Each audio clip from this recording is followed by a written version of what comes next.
वरुण ने सुल्तानपुर लोकसभा सीट से भरा नामांकन। गाड़ी की छत पर बैठकर निकले थे वरुण का हुआ जोरदार स्वागत। समर्थकों के साथ इलाके के लोगों ने छत से बरसाए फूल। बीजेपी के झंडे और वरुण का पोस्टर लेकर उमड़े कार्यकर्ता। 7 मई को है सुल्तानपुर में मतदान। प्रियंका ने संभाली राहुल के प्रचार की कमान। अमेठी पहुंची प्रियंका गांधी। प्रियंका गांधी ने की पीएम मनमोहन सिंह की तारीफ। कहा मनमोहन है भारत के सुपर प्रधानमंत्री।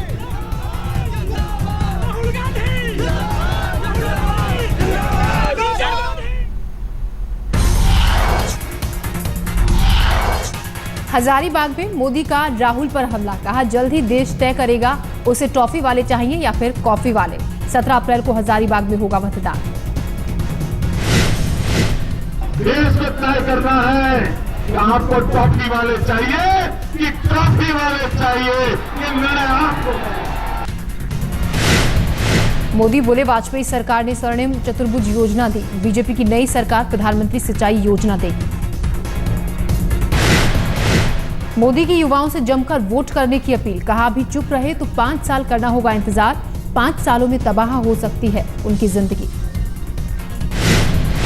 मोदी ने कहा दिल्ली में अब रिमोट कंट्रोल से चलने वाली सरकार नहीं चाहिए। नौजवान लाएं ऐसी सरकार जो पूरा कर सके उनके सपने।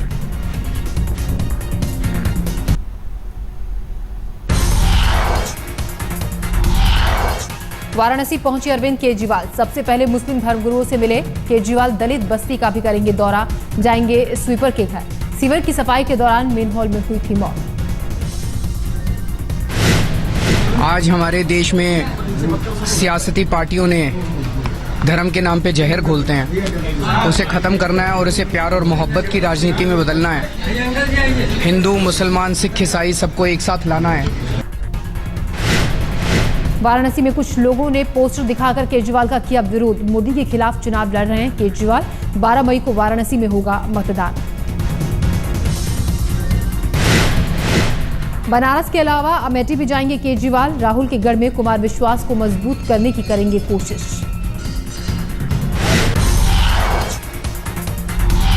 अमेठी सीट से नामांकन करने निकले कुमार विश्वास ने नामांकन से पहले किया पूजा पाठ। राहुल को हराने के लिए अमेठी में ताबड़तोड़ प्रचार में जुटे हैं कुमार विश्वास। स्मृति ईरानी कल करेंगे अमेठी से नामांकन। राहुल की चुनौती देने के लिए अमेठी में डाल चुकी हैं डेरा। आज अमेठी पहुंचेंगी प्रियंका वाड्रा। राहुल गांधी के चुनाव प्रचार की संभालेंगी कमान। अमेठी में जनसंपर्क अभियान। कई चुनावी सभाओं को संबोधित करेंगी प्रियंका। 5वें चरण के चुनाव प्रचार का आज थम जाएगा शोर। 13 राज्यों के 121 उम्मीदवारों की किस्मत दांव पर। पटना साहिब और पाटलिपुत्र सीट पर रहेगी नजर। कर्नाटक की 28, राजस्थान की 20, महाराष्ट्र की 19 और यूपी और ओडिशा की 11 सीटों पर होगा चुनाव। एमपी की 10, बिहार की 7, झारखंड, पश्चिम बंगाल, छत्तीसगढ़ और जम्मू कश्मीर और मणिपुर में भी 17 अप्रैल को चुनाव।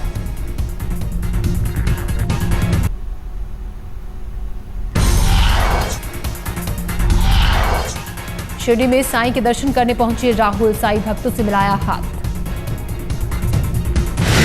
साईं दरबार में राहुल ने की पूरे विधि विधान से पूजा। राहुल ने उतारी आरती। पंडितों ने किया मंत्रोच्चार। राहुल ने पूजा के बाद आंख बंद कर साईं से मांगा वरदान। पुजारियों से मिला प्रसाद। राहुल को भेंट में मिली साईं की प्रतिमा और पुस्तक। देर तक निहारते रहे साईं। महाराष्ट्र के मुख्यमंत्री पृथ्वीराज चौहान भी थे राहुल के साथ। सहयोगियों ने साथ राहुल के खिंचाई फोटो।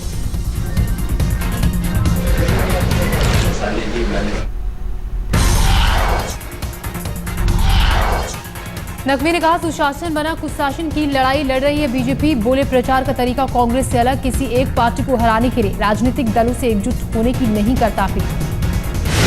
हम वो नहीं है कि हम कह रहे हैं कि जी बीजेपी को हराने के लिए जो है वो सेकुलर वोट एक हो जाओ। हम ये नहीं कह रहे हैं कि मुस्लिम वोट हमको दे दे कांग्रेस को हराने के लिए। हम तो ये कह रहे हैं कि भैया सुशासन बनाम कुशासन की लड़ाई है।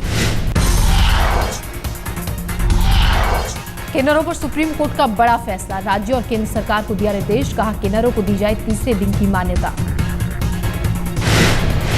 सुप्रीम कोर्ट का आदेश, सरकार करे किन्नरों की शिक्षा स्वास्थ्य सुविधा का बंदोबस्त। कहा, अभी अस्पताल में दाखिल होने पर वार्ड निर्धारित करने में भी होती है दिक्कत। सुप्रीम कोर्ट के फैसले पर किन्नर संगठन अस्तित्व की मुखिया लक्ष्मी का बयान। कहा, पहली बार हुआ भारतीय होने का गर्व।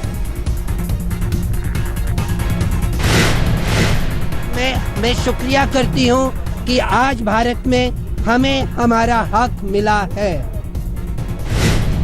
किन्नर लक्ष्मी ने फैसला सुनाने वाले जजों और केस लड़ने वाले वकीलों को दिया धन्यवाद। कहा, लंबे अरसे बाद देश में दिलाया सम्मान।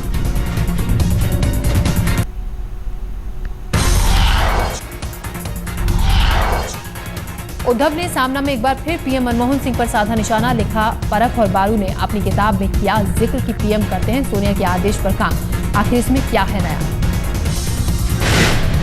उद्धव ने सामना में सोनिया को त्याग मूर्ति बताकर कसा तंज। कहा, 10 साल पहले सोनिया ने प्रधानमंत्री का पद छोड़ा था, जिसे त्याग बताया गया, लेकिन असल में वो दिखावा था। उद्धव ने लिखा है कि मीडिया काउंसिल में मनमोहन सिंह बने रहते हैं मौनी बाबा, सोनिया और राहुल ही देते हैं बयान। उद्धव ने सामना में घोटालों का मुद्दा भी उठाया। लिखा, 5 कैबिनेट मंत्री भ्रष्टाचार के आरोपों में घिरे, साथ ही पीएम के दामन पर भी लगा कोयला घोटाले का दाग। सामना में भ्रष्टाचार, सुरक्षा, आतंकवाद, महंगाई, खस्ताहाल अर्थव्यवस्था के लिए प्रधानमंत्री को ठहराया जिम्मेदार। लिखा, फिलहाल सोनिया और उनके चिरंजीवी बेटे राहुल चला रहे हैं देश, पीएम है उनके हाथों की कठपुतली।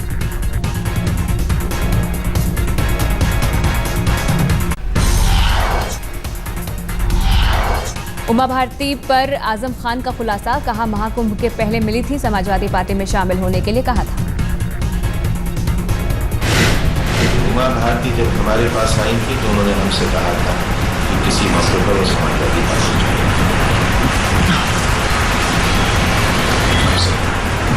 हमारी कोशिश। मुरली मनोहर जोशी पर आजम खान ने कसा तंज। कहा, मुरली रह गई बनारस में, खाली उंगलियों से कानपुर में नहीं बजेगी बांसुरी। उनकी मुरली रह गई बनारस में, जोशी जी पहुंच गए कानपुर में। अब खाली उंगलियों से तो मुरली नहीं बजती, मुरली बनारस में, जोशी जी कानपुर में। आजम ने चुनाव आयोग पर लगाया आरोप। कहा, बिना मेरी बात सुने दे दी गई सजा। राजेश खन्ना के खिलाफ चुनाव लड़ने का शत्रुघ्न को है मलाल। कहा, सुपरस्टार को सॉरी नहीं बोल पाने का है मलाल।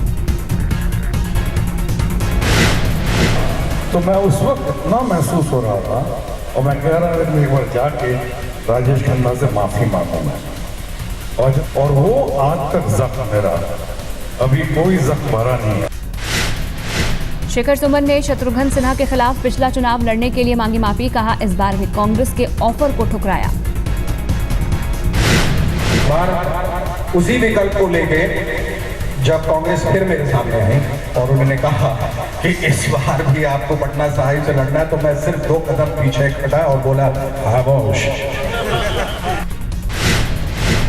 शेखर सुमन की मांग पर जन्मदिन के मौके पर भावुक हुए बिहारी बाबू। कहा, शेखर के पास मां है। बिहार के कटिहार में आडवाणी की रैली। पीएम उम्मीदवार के ऐलान को लेकर कांग्रेस को घेरा। आडवाणी ने कांग्रेस पर किया करारा वार। हमने तो घोषित किया, मोदी का नाम वो बताएं, राजकुमार या राजमाता में से कौन है पीएम उम्मीदवार। हम लोग उम्मीद करते थे कि वो भी कह देंगे कि हमारे यहाँ तो हमारा एक राज परिवार है, उस राज परिवार में राजमाता अगर नहीं तो राजकुमार नहीं। आडवाणी ने पुराने सहयोगी नीतीश कुमार पर भी कसा तंज। गठबंधन से अलग होने का भुगतना पड़ा नतीजा। बीजेपी के वॉर रूम में रैलियों की रणनीति। पूरे चुनाव में 200 रैलियां, 3G के माध्यम से 1000 जगहों पर पहुंचने की योजना।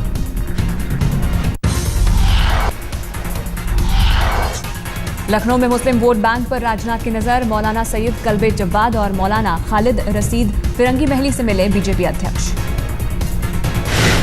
यूपी के कन्नौज में मुलायम की बहू डिंपल यादव का रोड शो। पूरे रास्ते फूलों की बरसात। डिंपल यादव ने कन्नौज मुख्यालय से 20 किलोमीटर दूर गुरसहायगंज कस्बे में की जनसभा। मुलायम सिंह यादव को वोट देने की अपील।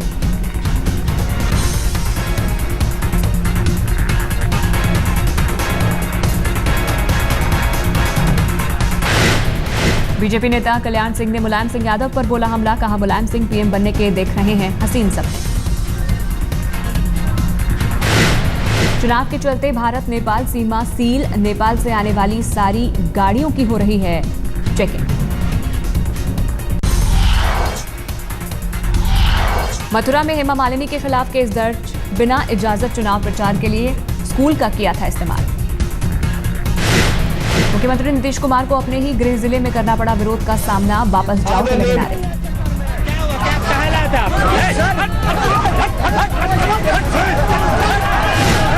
विरोध करने वालों में आम आदमी पार्टी और आशा के कार्यकर्ता, पुलिस और जेडीयू के कार्यकर्ताओं ने पीट कर भगाया।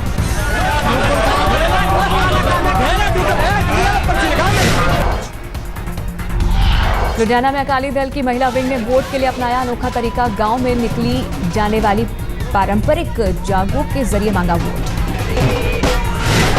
यूपी के बस्ती लोकसभा से बीएसपी प्रत्याशी रामप्रसाद चौधरी के समर्थकों और पुलिस के बीच तीखी नोकझोंक, चेकिंग पर एहतियात। झारखंड में दूसरे चरण के मतदान की तैयारी, 6 सीटों के लिए 17 अप्रैल को वोट। दूसरे चरण में रांची संसदीय सीट भी शामिल, जीत की हैट्रिक लगाने के लिए वरिष्ठ कांग्रेसी नेता सुबोध कांत सहाय जी जान से जुटे। हफ्ते भर के अंदर प्रधानमंत्री पर गिरा एक और बुक बम, संजय बारूद के बाद परख की किताब में भी मनमोहन की शक्तियों पर उठाए गए सवाल। दिल्ली के ओखला में होटल मालिक का कत्ल, रोटी मिलने में देरी पर मालिक को चाकू मारा। गुड़गांव के सेक्टर 44 में झुग्गियों में लगी आग, 70 झुग्गियां जलकर खाक। सोनीपत के सेक्टर 8 में ओमैक्स इंफ्रास्ट्रक्चर के खिलाफ प्रदर्शन, सुरक्षा इंतजामों में जबरदस्त लापरवाही। पिछले दिनों एक एनआरआई के घर में हुई 50 लाख की चोरी, कई लोगों की नहीं हुई रजिस्ट्री। लोगों का कहना है कि 400 एकड़ में बना है ओमैक्स, लेकिन साफ सफाई का नहीं रखा गया कोई ख्याल।